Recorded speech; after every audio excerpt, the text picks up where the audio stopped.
अस्सलाम वालेकुम, मैं हूँ आयशा इरशाद और आप देख रहे हैं उर्दू क्रॉनिकल। गाड़ियों के शौकीन अफराद के लिए खुशखबरी आ गई। मारूफ कार कंपनी ने एक मरतबा फिर से गाड़ियों की कीमत में कमी का ऐलान कर दिया है। तफसीलात के मुताबिक मारूफ कंपनी किया ने गुज़िश्ता माह भी डॉलर की कदर में कमी के बाद अपनी गाड़ियों की कीमतों में लाखों रुपए की बड़ी कमी की थी, जिस पर सार्फिन ने खुशी का इजहार किया था। अब जो गाड़ियाँ सस्ती हुई हैं इनमें किया सोरेंटो और कार्निवल शामिल हैं। किया कार्निवल की पुरानी कीमत 1,71,50,000 रुपये थी, जो कि कमी के बाद 1,60,00,000 रुपये कर दी गई है, यानी गाड़ी तकरीबन 11.5 लाख रुपये सस्ती हुई है।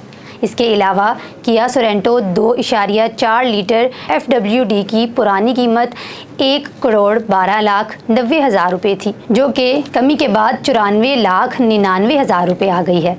गाड़ी की कीमत में तकरीबन 17 लाख रुपये तक की कमी की गई है। पाकिस्तान में किया की स्पोर्टेज को बेहद पसंद किया जा रहा है, जो कि इस वक्त तकरीबन 73 लाख रुपए पर फरोख्त हो रहा है। स्पोर्टेज FWD 84 लाख और किया स्पोर्टेज ब्लैक वर्जन 93 लाख रुपए में फरोख्त के लिए पेश किए जा रहे हैं।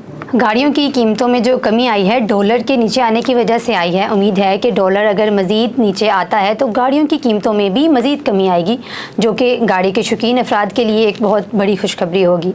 ये थी हमारी आज की वीडियो। मिलते हैं एक नई वीडियो के साथ, तब तक के लिए अल्लाह हाफिज़।